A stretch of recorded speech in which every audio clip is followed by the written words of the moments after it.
Hey guys, welcome back. Today I want to show you the two most common recoil springs that I use in my small engine repair shop. A lot of my viewers have been asking this question, so here we go.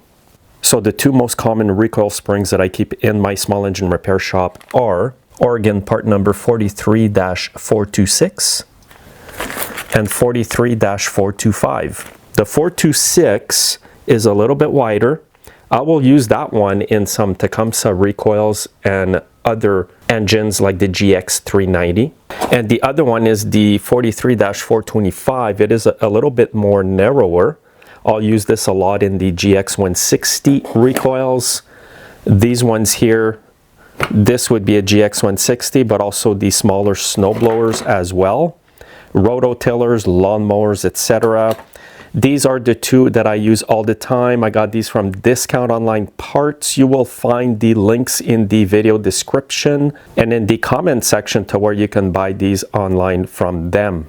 So I believe there's a code. It is save 10%. Apply that at checkout on their website. You should get 10% off. So again, these two recoil springs, if you do a lot of small engine repairs, guys, these are the ones you will buy the most often. They are a little bit cheaper to buy than the OEM ones. And I find that they are better quality than some of the Amazon ones as well.